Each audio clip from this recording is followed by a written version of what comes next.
నమస్తే అమ్మా. సార్, నారా లోకేష్ గారు వాలంటీర్లని మేము ఇంకా కొనసాగించలేమని నిన్న జరిగిన మీటింగ్లో అన్నారు. కానీ ఎన్నికల సమయంలో మాత్రం వాలంటీర్లకి 5,000 నుంచి 10,000 వరకు జీతం ఇచ్చి వాళ్ళు మేము కొనసాగిస్తాము అన్నారు. అప్పుడు ఆ మాట, ఇప్పుడు ఈ మాట, దానిపై మీ అభిప్రాయం ఏంటి సార్? మాట తప్పడం అనేది అబ్బా కొడుకులకు ఆనవాయితీగా వచ్చేటటువంటి లక్షణం అమ్మా. ఇది అబ్బా కొడుకులకి అదే అంతే, ఇంక మాట తప్పడమే.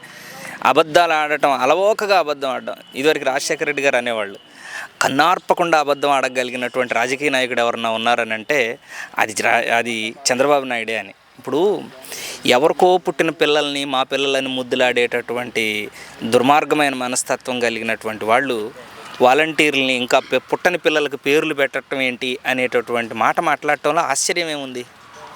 ఇప్పుడు బనకచెర్ల ప్రాజెక్ట్ ఎవరిది?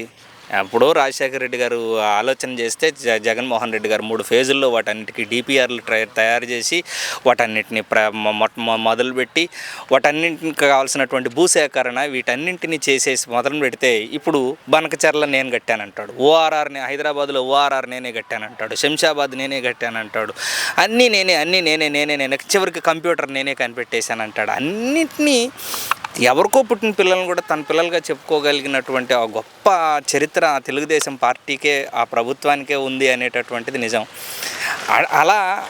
అలా చెప్పుకోవడమే తప్ప మరొకటి మాత్రం కాదు. అలాంటిది వాలంటీర్ల వ్యవస్థను కూడా ఎన్ని రకాలుగా దూషించారండి. వాలంటీర్లు అనేటటువంటి వాళ్ళు ఇళ్లకెళ్ళి తలుపులు కొడుతున్నారు, ఆడవాళ్ళ మీద అఘాయిత్యాలు చేస్తున్నారు. లేకపోతే ఈ ఉప ముఖ్యమంత్రి అయితే మరీ దారుణంగా వీళ్ళ దగ్గర ఉన్నటువంటి డేటా అంతా చౌర్యం చేసి ఎవరికో ఇచ్చేస్తే 30,000 మంది మహిళలు అందరూ కూడా అదృశ్యం అయిపోయారని అనేక రకాలైనటువంటి కారుకూతలు కూసి చివరికి ఎలక్షన్స్ ముందుకు వచ్చేసరికి ఈ వాలంటీర్లకు 5,000 ఇస్తున్నారు, వీళ్ళకి ఇది చాలు. ఆ రామానాయుడు అయితే మరీ దారుణం, 5,000కి ఏమిస్తారు, ఏమొస్తుంది అయ్యా, 10,000 ఇచ్చేస్తాం, మిమ్మల్ని కొనసాగించేస్తాం. ఈ రామానాయుడు అనేవాడిని గుర్తుపెట్టుకోండి, మీ స్వీట్లు ఇస్తారు, ఇంకోటి ఏంటి ఇంకోది ఏదో ఇస్తారని చెప్పాడండి, స్వీట్లను జున్నటండి. మరి జున్ను ఎక్కడి నుంచి వచ్చిందో నాకు అర్థం కాలేదు. అరే వీళ్ళ కన్నులకి ఏం కనపడుతున్నాయో తెలియదు కానీ జున్నులు స్వీట్లు ఇచ్చేస్తారని చెప్పినటువంటి ఆ మాటలన్నీ ఎక్కడికి వెళ్ళిపోయాయి? ఈరోజు అసలు వాలంటీర్లు అనేటటువంటి వాళ్ళు వ్యవస్థలోనే లేరని చెప్పేటటువంటి దుర్మార్గమైనటువంటి పరిపాలన ఎందుకు చేస్తున్నారు? వాలంటీర్లు అనేటటువంటి వాళ్ళు వ్యవస్థలోనే లేకపోతే వాలంటీర్ల మీద మీరు విమర్శలు ఎలా చేయగలిగారు? వాలంటీర్లకి 5,000 కాదు 10,000 ఇస్తామని ప్రామిసులు ఎలా చేయగలిగారు? అటు విమర్శలు కానీ ఇటు ప్రామిసులు కానీ ఎలా చేయగలిగారు వాలంటీర్లు అనేవాళ్ళు వ్యవస్థల్లో లేకపోతే?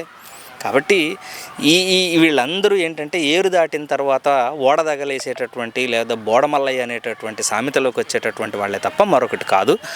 వీళ్ళు వాలంటీర్లు ఆనాడు నమ్మి మోసపోయి పాలిచ్చే గేదెను తన్నారు, ఇప్పుడు దున్నపోతుని తెచ్చుకున్నారు, అనుభవిస్తున్నారు.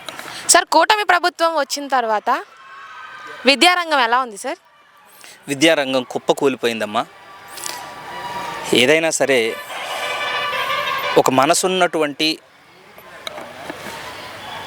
ఒక ఉన్నతమైనటువంటి విలువలు ఉన్నటువంటి, ఒక అత్యద్భుతమైనటువంటి విజన్ ఉన్నటువంటి నాయకుడైనటువంటి జగన్మోహన్ రెడ్డి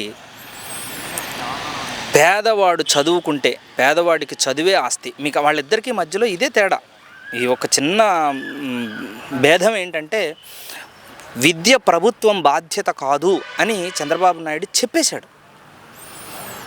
విద్య ప్రభుత్వం యొక్క బాధ్యత కాదు అని చెప్పినటువంటి చంద్రబాబు నాయుడికి విద్య మాత్రమే పేదవాడికి ఆస్తి అని, విద్యను అందించగలిగితే మాత్రమే సమాజంలో పురోభివృద్ధిని సాధిస్తామని బలంగా నమ్మినటువంటి దార్శనికుడైనటువంటి జగన్మోహన్ రెడ్డికి మధ్యలో తేడా ఇదే.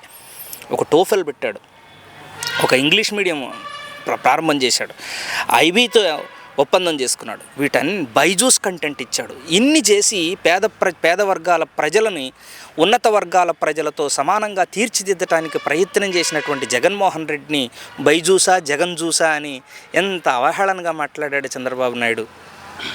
ఐబీ టోఫెల్ ఇప్పుడు వీళ్ళకి ఎందుకు అని ఎంత భయంకరమైనటువంటి దుమ్మెత్తిపోశారు ఈ విష ఛానళ్ళు, ఈ పచ్చ ఛానళ్ళు. రాగానే అందుకనే ప్రభుత్వంలోకి రాగానే ఎన్వి రమణ లాంటి మరి ఆయన ఎట్లా ప్రధాన న్యాయమూర్తిగా చేశాడో నాకు అర్థం కావట్లేదు. కానీ అంత దుర్మార్గంగా పేదవాళ్ళ మీద అతనికి ఉన్నటువంటి కక్షను బయటపెడుతూ ఇమ్మీడియట్గా ఆంగ్ల మాధ్యమ బోధనని విరమించుకోవాలి అని చెప్పి ప్రభుత్వానికి అటువంటి సలహాలు సూచనలు చేయడం ఏంటో నాకైతే అర్థం కావట్లేదు. వీళ్ళందరూ పిల్లలు ఇంగ్లీష్ మీడియంలో చదవాలి, మిగతా వాళ్ళు మాత్రమే తెలుగును మోయాల్సినటువంటి, తెలుగును బ్రతికించాల్సినటువంటి బాధ్యత పేదవాడి మీదే, భుజాల మీదే వేస్తూ తీసుకునేటటువంటి నిర్ణయాలు ఎంత భయంకరమమ్మా. వీటన్నింటినీ రద్దు చేసేసారా? ఈరోజు ఆంగ్ల మాధ్యమ బోధనను కూడా రద్దు చేయడానికి ప్రయత్నాలు చేస్తున్నారా? ఇన్ని చేసినటువంటి వాళ్ళు రేపొద్దున పేద ప్రజలని మీరు గమనించారో లేదో, కోనేరు రామకృష్ణారావు కమిటీ వేశాడు చంద్రబాబు నాయుడు 1995 ముఖ్యమంత్రిని చూస్తారన్నాడు. అది ఇదేనేమో అని అనిపిస్తుంది.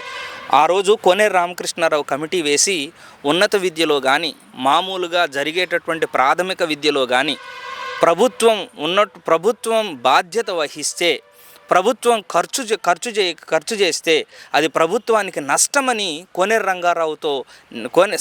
రామకృష్ణారావుతో నివేదికలు ఇప్పించి ఆ రోజు ఉన్నత విద్యలో కానీ, ఈరోజు ప్రాథమిక విద్యలో కానీ ప్రభుత్వ బాధ్యత లేకుండా చేయటానికి, ప్రభుత్వం యొక్క హస్తం లేకుండా చేయటానికి చేసేటటువంటి ప్రయత్నాలు ఇప్పుడు జరుగుతున్నాయి. అందుకనే కోనేరు రామకృష్ణారావు ఆ రోజు జరిగినటువంటి విద్యారంగంలో చేసినటువంటి ఆ మార్పులు, ఆ సూచనల్ని ఆధారంగా చేసుకొని ఈరోజు పేదవాడికి విద్యను దూరం చేస్తే, అందుకనే అంటాడు కదా, అమరావతిని మేము కడితే శ్రీకాకుళం నుంచి, మిగతా ప్రాంతాల నుంచి చదువుకోలేని వాళ్ళు, పేదవాళ్ళు మాకు డ్రైవర్లు గాను, మా ఇంట్లో పనివాళ్ళు గాను, కూలి వాళ్ళు గాను, గార్డెనర్లు గాను బ్రతికే అవకాశాలు, బ్రతకటానికి ఎవరుంటారు? మీరందరూ చదువుకొని పోతే మా ఇళ్లలో ఎవరు పనిచేస్తారు అనేటటువంటి పరిస్థితి, ఈ పెత్తందారీ మనస్తత్వం ఈ చంద్రబాబు నాయుడుకు ఉంది కాబట్టి ఇటువంటి కార్యక్రమాలు చేస్తున్నాడమ్మా. అందుకనే విద్యా వ్యవస్థ మీద తీవ్రమైనటువంటి దుష్పరిణామాలన్నీ తీసుకురావడానికి ప్రయత్నం చేస్తున్నాడు. విద్యని నాకు తెలిసినంత వరకు కార్పొరేట్ విద్యా వ్యవస్థను ప్రోత్సహించి అటు చైతన్య కానీ, నారాయణ కానీ, ఇటువంటి విద్యా సంస్థలను, భాష్యం కానీ, ఇటువంటి విద్యా సంస్థలన్నిటికీ కొమ్ము కాస్తూ ఉన్నటువంటి పేదలకు ఉన్నటువంటి ఆసరాన్ని తొలగిస్తూ, వాళ్ళకు ఉన్నటువంటి విద్యా ప్రమాణాలను తగ్గిస్తూ నాకు తెలిసినంత మేరకు 2014-19 మధ్యలో సుమారు 8,000 పాఠశాలలను మూసేసినట్టే ఈ రాబోయే రోజుల్లో కూడా పాఠశాలలను మూసేసేటటువంటి దిశగా వెళతాడని, ఈ మొదటి సంతకం చేసినటువంటి మెగా డిఎస్సి అదొక దగా డిఎస్సిగా మార్చి, ఆ రోజుల్లోనేమో జగన్మోహన్ రెడ్డి గారు 6,100 ఉద్యోగాలకి నోటిఫికేషన్ ఇస్తే, లేదు 50,700 ఉద్యోగాలు ఉన్నాయి, జగన్మోహన్ రెడ్డి కేవలం 6,000కే నోటిఫికేషన్ ఇచ్చాడని తాటక బూటక మాట్లాడి ఎన్నో మాయమంత్రాలు చెప్పి, ఎన్నో కుతంత్రాలతో కూడుకున్నటువంటి విషప్రచారం చేసినటువంటి ఈ చంద్రబాబు నాయుడు విద్యా వ్యవస్థను పూర్తిగా భ్రష్టు పట్టించేటటువంటి దిశగా ప్రభుత్వాన్ని నడిపిస్తున్నాడు అనేది మాత్రం వాస్తవం.